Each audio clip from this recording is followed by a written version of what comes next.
हम लोग अभी दूसरा टॉपिक देख रहे हैं, ठीक है, जो इम्पोर्टेंट है। क्या है विद्युत धारा? तो सबसे पहले विद्युत धारा होता क्या? तो विद्युत धारा ऑब्जेक्टिव में भी पूछेगा, ठीक है।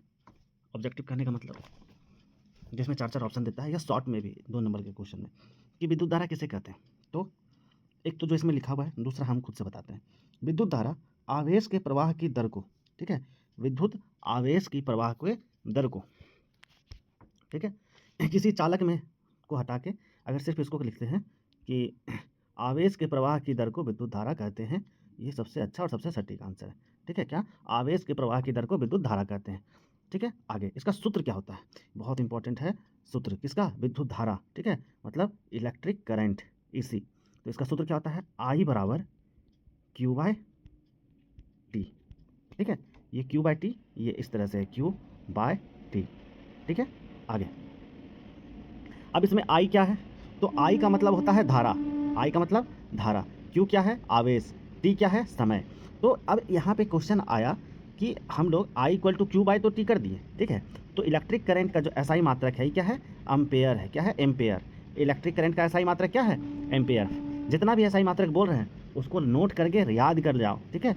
तो क्या? विद्युत धारा की SI मात्रक क्या है? एम्पेयर। आगे विभवांतर, विभवांतर किसको कहते हैं? किसी चालक के 2 बिंदुओं के बीच प्रति इकाई आवेश पर किया गया कार्य, ठीक है। 2 बिंदु, ठीक है, 2 बिंदु के बीच, 2 बिंदु के बीच प्रति इकाई आवेश पर किया गया कार्य को क्या कहते हैं? विभवांतर। विभवांतर का सूत्र क्या है? विभवांतर का सूत्र है V = W/Q, ठीक है। और इसका SI मात्रक, विभवांतर का SI मात्रक होता है वोल्ट। दोनों याद कर लेना है, ठीक है, ये बहुत इंपॉर्टेंट है। आगे ओम का नियम, ठीक है, ओम्स लॉ इसको कहते हैं, ठीक है। क्या कहते हैं? Ohm's law. इसका सूत्र क्या है? V = IR, V = IR, V = IR। आगे सामान्य तापमान पर धारा विभवांतर के समानुपाती होता है, ठीक है। सामान्य तापमान पर धारा विभवांतर के समानुपाती होता है। अब I V = IR, I किसको कहते हैं? प्रतिरोध को, रेसिस्टेंस को। तो अभी ये नहीं बताएंगे कि रेसिस्टेंस बढ़ता है घटता है, वो अभी नहीं जानना है, बस अभी इसको याद कर जाना है। प्रतिरोध, चालक द्वारा धारा के प्रवाह का विरोध, ठीक है। जब चालक जो है धारा के प्रवाह का विरोध करता है तो इसी को बोलते हैं प्रतिरोध, ठीक है। इसका सूत्र क्या है? PL/A, ठीक है। आगे जब किसी भी चीज़ का, ठीक है, किसी भी, अगर हम कोई वायर लेते हैं, ठीक है, अगर इतना लंबा वायर है और एक वायर इतना लंबा है, तो जितना लंबा वायर होगा प्रतिरोध उसमें उतना ज़्यादा होगा, ठीक है। और जितना ज़्यादा क्षेत्रफल होगा प्रतिरोध उसका उतना कम होगा। इसका मतलब यही है कि जितना लंबा होगा प्रतिरोध उसमें उतना ज़्यादा, और जितना लंबा होगा प्रतिरोध उतना ज़्यादा, और जितना ज़्यादा क्षेत्रफल होगा प्रतिरोध उतना कम होगा, ठीक है। आगे प्रतिरोध का संयोजन, तो प्रतिरोध का जो श्रेणी होता है इसको हम लोग R1, R2, R3, ठीक है, धारा समान रहता है, ठीक है। इसका कुल प्रतिरोध क्या होता है? समान रहता है। कब? जब तीनों एक सीरीज में होता है, R1 + R2 + R3, तब धारा क्या होता है? समान। लेकिन इसको कहते हैं श्रेणी क्रम का धारा, जब इस तरह का रहता है तो लेकिन जब समांतर पैरेलल रहता है तो क्या होता है? इसमें कुल प्रतिरोध मतलब R बराबर लिख सकते हैं कि R1 + R2 + R3, ठीक है। लेकिन इसमें लिख सकते हैं 1/R = 1/R1 + 1/R2 + 1/R3। इस पर न्यूमेरिकल भी अभी बनवाएंगे आगे। आगे विद्युत धारा, विद्युत धारा, ठीक है, तो कार्य करने की दर, विद्युत शक्ति कार्य करने की दर, सूत्र क्या है? P = IR। और इसको क्या लिख सकते हैं? P = I² R और P = V²R, ठीक है। आगे इकाई वाट। अब जूल का ताप नियम, जब धारा चालक से गुजरती है तो ऊष्मा उत्पन्न होती है, सूत्र H = I²RT।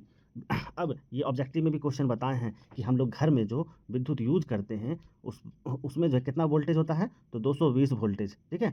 अब इसमें फ्यूज स्विच ये सब नहीं देखना। आगे फ्यूज का काम क्या होता है? हम लोग घर में देखे होंगे एक इस तरह का जो है रहता है, जिसमें 4 जो है कॉपर का रहता है और बाहर चीनी मिट्टी का लगा हुआ रहता है। इसमें हम लोग तार फंसा देते हैं, इसके बीच में नट लगा हुआ रहता है और इसी को जोड़ देते हैं छोटा सा पतला सा तार से।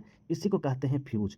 तो फ्यूज का काम क्या है? तो जब अचानक से बहुत ज़्यादा वोल्टेज आ जाता है, जब अचानक से बहुत ज़्यादा वोल्टेज आ जाता है तो घर में जो लाइन चल रहा है, ठीक है, क्योंकि करंट क्या होता है? एक सीध में फ्लो कर रहा है। अब घर में अचानक से बहुत सारा लाइन आ गया, अचानक से बहुत ज़्यादा वोल्टेज आ गया, तो क्या करेगा? जब इसके थ्रू होकर घर के वायरिंग में जाएगा तो ये जो फ्यूज है अचानक से गल जाएगा। क्या हो जाएगा? गल जाएगा, जिस कारण हम लोग का घर का टीवी फ्रिज सुरक्षित रहता है। इसी के लिए हम लोग फ्यूज का यूज़ करते हैं, ठीक है। अब इसमें फिर से रिवीजन क्या है, तो धारा का सूत्र क्या होता है, I equal to Q by T. Ohm का नियम क्या है, भी इक्वल टू आई आर। प्रतिरोध का नियम क्या है, R equal to P L. शक्ति का नियम क्या है, P equal to V I. उष्मा का क्या है, H equal to I square R T. ठीक है, आगे क्या, विद्युत धारा की इकाई, ठीक है, और ओम का नियम। ये कुछ इंपॉर्टेंट क्वेश्चन है जिसको आप लोग को एक बार देख के जाना है, पढ़ के जाना है। ठीक है, आप लोग के पास जो भी हेल्प बुक है, गाइड बुक है, उससे पढ़ के जाना है सब। श्रेणी व समांतर श्रेणी में अंतर, प्रतिरोध किन किन कारकों पर निर्भर करता है, घरेलू विद्युत परिपथ का चित्र सहित वर्णन करें। ये वाला क्वेश्चन भी इंपॉर्टेंट है। ठीक है, आगे आगे क्या है, धारा। धारा का सही मात्रक क्या होता है, आवेश बटे समय, वोल्टेज का कार्य बटे आवेश, शक्ति का वोल्टेज इंटू धारा। ठीक है, फिर आगे आप देखते हैं नेक्स्ट पीडीएफ। नेक्स्ट में क्या है, नेक्स्ट में है कुछ इंपॉर्टेंट एमसीक्यू। ठीक है, पहले आप लोग इसका आंसर बताइएगा। ठीक है, जल्दी जल्दी मैसेज करते जाइएगा। विद्युत धारा का सही मात्रक क्या होता है, विद्युत धारा का सही मात्रक क्या होता है, विद्युत धारा का सही मात्रक, विद्युत धारा का सही मात्रक क्या होता है, कमेंट करना है। ठीक है, आप लोग के लिए क्वेश्चन बनाए। ओम का नियम क्या दर्शाता है, ओम का नियम। दूसरा, समांतर श्रेणी में क्या समान रहता है, समांतर श्रेणी में क्या समान रहता है। आगे, किसी चालक का प्रतिरोध किस पर निर्भर नहीं करता, तो चालक का प्रतिरोध किस पर निर्भर नहीं करता, बताना है। विद्युत शक्ति का सूत्र क्या होता है। आगे, जल का ऊष्मा नियम क्या है, जूल का ऊष्मा नियम क्या है। फ्यूज तार किस धातु का बना होता है, किसी, यदि प्रतिरोध बढ़े और विभवांतर समान रहे तो धारा क्या होगा। अच्छा, ये 5 न्यूमेरिकल है, अभी तुरंत बताएंगे हम। ठीक है, तो न्यूमेरिकल बताने से पहले आप लोग अगर इसका आंसर नहीं पता है तो दादा मैं आंसर बता देता हूँ, तो जल्दी जल्दी से। यदि प्रतिरोध बढ़े तो विभव समान रहे तो धारा क्या होगा, धारा घटेगा, धारा क्या होगा, धारा घटेगा। आगे आगे क्या है, फ्यूज तार किस धातु का बना होता है, तो टीन और सीसा का मिश्र धातु का बना होता है, किसका, टीन और सीसा का। आगे, जूल का ऊष्मा नियम क्या है, H equal to I R, I square R, H equal to I square R. फिर आगे आई क्या है, विद्युत शक्ति का सूत्र क्या होता है, वी आई। विद्युत शक्ति का क्या होता है, वी आई। आगे, किसी चालक का प्रतिरोध किस पर निर्भर नहीं करता, तो धारा पर निर्भर नहीं करता, बाकी सब पर निर्भर करता है। समांतर से संयोजन में क्या समान रहता है, तो विभवांतर। आगे, ओम का नियम क्या दर्शाता है, ओम का नियम ये दर्शाता है, भी जो है डायरेक्टली प्रोपोर्शनल होता है आई के। विद्युत धारा का ऐसा ही मात्रा क्या होता है, एम्पियर। ठीक है, अब न्यूमेरिकल देख लेते हैं, न्यूमेरिकल क्या है। क्वेश्चन क्या है, 5 कूलम 2 सेकंड में प्रभावित होता है तो धारा ज्ञात। अब धारा पूछा तो धारा मतलब करंट, तो I equal to Q by T. तो क्यू कितना है, क्यू है 5 और समय कितना लग रहा है 2 सेकंड, तो इसका आंसर क्या आ जाएगा 2.5।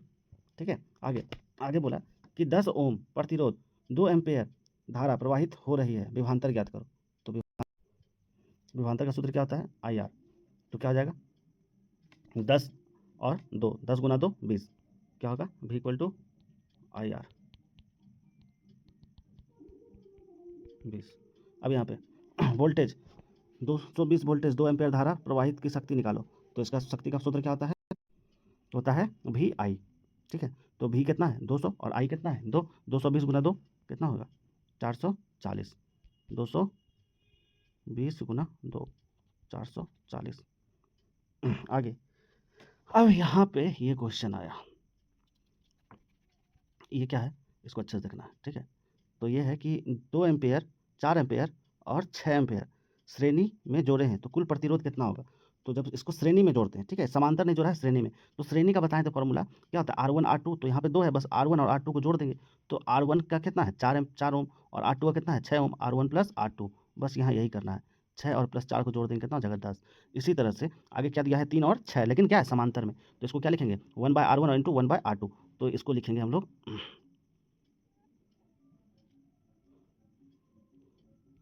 इसको लिखेंगे 1/3 प्लस 1/6, एलसीएम लेंगे 6, 2 और 1 कितना हो गया 3/6, 1/2। इसका आंसर क्या आ गया 1/2। तो आई होप ये समझ में आ गया होगा, 1/2 मतलब इसको डायरेक्ट क्या लिख सकते हैं 2 एम्पेयर। ठीक है,